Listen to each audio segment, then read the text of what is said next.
Hola, hoy en Política Rasca, en un programa de Canal 13, dos de los periodistas del programa Tolerancia Cero, literalmente le sacaron la chucha al merluzo, por el ridículo que hizo en esos 53 minutos en donde respondió de todo. Acá no es improvisación, esto es flojera. Boric pecó de creerse gran orador, y tal como decía el tío Melipaz, solo habló frases sueltas, y nadie entendió nada.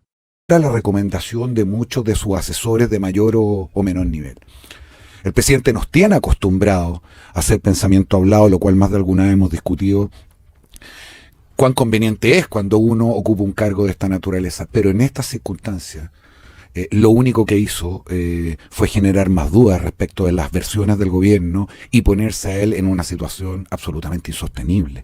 No es solo que lleva el problema a su despacho presidencial, es que en algún sentido da una cantidad de detalles que abren las preguntas de manera exponencial. Y si es que el presidente de la República tenía la pretensión, peregrina por cierto, pero la pretensión de que él iba a agotar con su fuerza y su palabra. Exactamente, las preguntas y las dudas, acaba de hacer exactamente lo contrario. Y creo que más allá de las cosas que podríamos discutir, no solamente expone a su gobierno, expone a su equipo y a varios de sus ministros, pero más grave todavía, se expone innecesariamente él. ¿Daniel? Sí, estoy de acuerdo con todo lo que dijo Pirincho, creo que lo suscribo íntegramente. Yo creo, no tengo otra explicación que sea una visión personal, porque no me imagino a ningún asesor, bueno, de hecho, de las situaciones un poco rocambolesca hoy día, ¿no? Su jefe de prensa, entiendo que era, que lo intenta parar explícitamente 2 veces. Él con un tono, con un gesto, porque no se escucha lo que dice, ¿no? Pero con tono muy autoritario, ¿no? Diciendo aquí yo voy a seguir, voy a contestarlo todo. Entonces uno se imagina que el entorno del presidente quería parar esto porque entendía que esto podía producir mucho daño, que además si no era fruto de una reflexión, porque esto tiene otra dimensión, ¿no? Si tú quieres ir a contener el tema, ir a pararlo, bueno, tienes un guión de lo que puedes decir, de lo que no puedes decir, cierras flanco y no abres más de la información que vas a dar, de la que no vas a dar. O sea, diseñas el relato. Diseñas, claro, exactamente. Sí, eso es lo que es obvio. Obvio, no estoy diciendo nada tan sofisticado. Una conferencia de prensa que además se transmite en vivo tiene que ser diseñada, tiene que ser planificada, no puede ser improvisada. Y aquí a menos que sea, no sé, Mandrake el Mago o Batman, realmente no tiene que ser un genio para que salga bien. Claro. Sino. Y aquí parecía que el presidente estaba contestando las preguntas como se le ocurría, como se le venía a la cabeza y contaba detalles y se metía en, como decía Pirincho, multiplicando flancos completamente innecesarios. Hay uno especialmente delicado, que es que el subsecretario le dijo al presidente el martes en la noche que había visto las cámaras, y si es que las vio, hay varias versiones sobre esto, pero si es que usó y abusó de su lugar para ver las cámaras de un hecho que lo relacionaba, o sea, donde él estaba directamente vinculado en una violación eventual, por lo demás, es suficientemente grave, y el presidente lo dice con un desparpajo y una conciencia que a mí la verdad es que me pasma. Hay un problema con eso, porque ponle que no sea delito.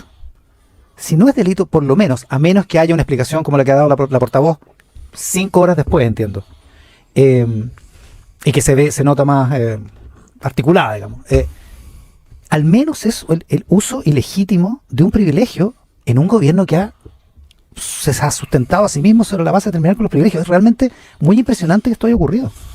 Y es muy impresionante que esto no haya sorprendido a las distintas personas que rodearon al ex subsecretario Monsalve en estas circunstancias. Pues la vocera, en estos días, digamos, la vocera da una explicación que no nos vamos a meter en detalles, pero que pudiera ser plausible. No había un deber de denunciar por parte de un funcionario público porque efectivamente ya estaba había incluido una investigación. Pero eso respecto a la investigación. Y respecto al ámbito penal, por un supuesto abuso, o peor todavía, violación. El hecho de ocupar un cargo y el privilegio que éste tiene para pedirle a instituciones con las cuales tú te relacionas que puedan ver algo que es una prueba relevante cuando tú eres el afectado, no solamente viola 2 o 3 leyes que se me ocurren inmediatamente, sino que hay una falta de criterio, como alguien no le dijo en ese minuto que se tenía que ir. O dicho de otra manera, si nos queremos poner quisquillosos, el deber de denuncia que sí persiste del resto de los funcionarios públicos es que hay obstrucción a la justicia, a lo menos pidiendo esas cámaras en la condición de acusado. Entonces, lo de hoy día del presidente de la República es realmente incomprensible. Y hay algo que me molesta todavía más, porque uno podrá estar equivocado, Los años que tenemos en el cuerpo de política, incluso funcionarios públicos en el Palacio de la Moneda, como fue mi caso, pueden no valer absolutamente nada. Quizá hay ocasiones en que vale la pena que el presidente de la República sea el primero en hablar y que después hablen otros ministros, cosa rarísima, pero lo concedo. Pero si tú vas a hacer esto, te paras con absoluto dominio de lo que vas a decir y de lo que vas a callar. Esto no es improvisación, esto es flojera, esto es sobreestimación de tus propias capacidades, esto es frivolidad. Porque subsiste otra pregunta, porque yo escuché toda la conferencia del presidente, en fin, o sea, creo que hay que escucharla de verdad para darse cuenta de lo que ocurrió, no solo hay que quedarse con los extractos, sino que hay que hacerse el tiempo de escucharla. Subsiste la pregunta de por qué el presidente dice, yo quise recabar antecedentes, perfecto. Pero ¿por qué el ministro está en el Congreso el jueves en la mañana? Si están recabando antecedentes de una denuncia de este tipo. Yo entiendo que se puedan recabar antecedentes si quedan dudas, ¿no? Pero guarda al subsecretario. Déjelo en un lugar donde no exponga ni a él mismo, supongo, pero sobre todo al gobierno. Y esa parte de la explicación, porque uno no puede sino sospechar aquí. Esto solamente el gobierno reacciona una vez que la segunda lo saca y empieza a llamar a los ministros, ¿no? Y antes no. Y es algo muy raro para este gobierno, para el estándar que se ha fijado el gobierno en estos temas. Tenemos el caso del ex subsecretario de Previsión Social, que salió por la denuncia de acoso. Inmediatamente, eso fue súbito, ¿no? Entonces queda la sospecha de qué quiso hacer el gobierno con esto. ¿Hay razones políticas, esperar después de la elección? O sea, ¿qué estaba esperando el presidente para que, quizás no para desvincular directamente al subsecretario, pero para decirle, mire, mientras yo recabe los antecedentes, usted se guarda y no nos expone más? Pero todo ocurrió como si nada. Parece que muchos ministros no sabían, al menos eso han dicho, sino que algunos dicen que se enteraron, creo que la ministra vocera, que se había enterado ayer. Entonces, esto solamente confirma lo que decía Pirincho. Acá hay un nivel de improvisación y de flojera y de una manera de trabajar que a uno le llama la atención. Esto al margen de lo que ha revelado esto, de cómo trabajaba el subsecretario del Interior, que dice que andaba sin escolta. Uno podría ver si andaba con o sin escolta, pero una vida bien singular para la persona que está a cargo de la seguridad de todos los chilenos en una crisis de seguridad. No hemos enterado de esos intersticios, digamos. Si es que eso fuera verdad. Si es que eso fuera verdad, claro. La experiencia que uno tiene es que autoridades de esta envergadura, para que digo especialmente a cargo de los temas de la seguridad, y para el momento político que vive el país, me atrevería a asegurar, ¿no?, que es prácticamente imposible que haya estado sin escolta. Cosa distinta es que los escoltas, táctica y estratégicamente, no se muestren como visibles, no estén ahí, pero claro, un subsecretario del Interior, no que es una persona que anda con 4 PPI durante todo el día, con 2 cápsulas cuando se mueve, todo esto que se ha contado, este nivel de familiaridad, de intimidad, me resulta bien poco creíble. Sí, digamos, y si eso es plausible, hay más testigos de cómo llegaron al hotel, qué sé yo. Y por lo tanto, de para poner en duda la pregunta de cuál es la necesidad de revisar las cámaras antes. Digamos que, mira, aquí cuando viene la ministra del Interior, más que el subsecretario, pero cuando viene la ministra del Interior, el dispositivo de seguridad aplicado en el último año y medio es igual al del presidente de la República. Es bien, no solo notorio, es bien invasivo en el buen sentido, porque así tiene que ser. Invasivo, ya. ¿Qué observar? Con el pelo mojado, interrumpiendo a su jefa de prensa en 2 ocasiones ante las sugerencias de que no siguiera hablando y hasta leyendo los mensajes íntegros que intercambió con Monsalve a través de la mensajería Signal, el presidente Boric realizó una inédita intervención pública de más de 50 minutos este viernes para explicar la salida del ex subsecretario tras ser denunciado por abuso sexual y violación, causa que se abrió este lunes 14 y que quedó en manos del fiscal Xavier Armendáriz. Boric intentó instalar algunos mensajes reiteradamente, como el que el gobierno tenía un compromiso con las mujeres, que él iba a responder todas las preguntas que fueran necesarias de la prensa y que ni él ni la ministra Toa intentaron tapar la información antes de que Monsalve dejara el cargo. En varios momentos improvisó y le pidió a los periodistas locales solo hacer preguntas respecto al caso, aunque dijo no saber aspectos importantes de este, como el hecho de que a la víctima, funcionaria de la Subsecretaría del Interior, se le había subido el sueldo recientemente, que el actual asesor Gabriel de la Fuente tuvo contacto con ella antes que se supiera la denuncia o si Monsalve andaba o no con guardias de seguridad. Hasta ahora el mandatario no ha tomado contacto con la víctima. Contradicciones y omisiones.